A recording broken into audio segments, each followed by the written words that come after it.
అక్కినేని హీరోలు చేసిన సినిమాలలో గొప్పగా నిలిచిపోయిన ఒక తెలుగు సినిమా మనమని చెప్పుకోవచ్చు. ఎందుకంటే అందులో అందరూ ఉన్నారని కాదు, కథకు అవసరమైనట్లుగా ఒదిగి నటించారు కాబట్టి. అందులో సమంతాని నాగార్జున అమ్మ అనడం, అక్కినేని నాగేశ్వరరావు గారు నటించడం, విక్రమ్ కుమార్ దర్శకత్వం, ఇలా అన్నీ కలగలిపి ఒక క్లాసిక్ గా నిలబెట్టింది. మొన్ననే హైదరాబాదులో ఐఫా ఉత్సవం కూడా జరిగింది. ఈ అవార్డ్ షోలో అన్నయ్య రానా చేసిన అల్లరికి సమంత బాగానే ఎంజాయ్ చేసింది. ఒక పక్కన మామ నాగార్జున కూడా వచ్చాడు. మరి అలాంటి ఫంక్షన్లో సమంత కూడా తన అదిరే అందంతో ఆకట్టుకునేలా వచ్చి ఇలా ప్రేమను పంచింది.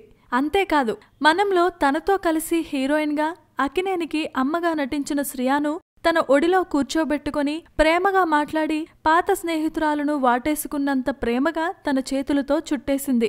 పక్కనే అదే సినిమాలో నాగచైతన్య ప్రేయసిగా ఒక చిన్న గెస్ట్ రోల్ చేసిన రాశి ఖన్నా కూడా నవ్వులు విరజిమ్ముతూ మనం గర్ల్స్ స్పెషల్ గా కనిపించారు. సమంత తను నటించిన ఆ సినిమాకు గాను ఉత్తమ నటిగా అవార్డును తీసుకుంది. అక్కినేని కోడలు చేస్తున్న అల్లరి ప్రేమకు తెలుగు అభిమానులు, తెలుగు స్టార్స్ అంతా ఫిదా అవుతున్నారు.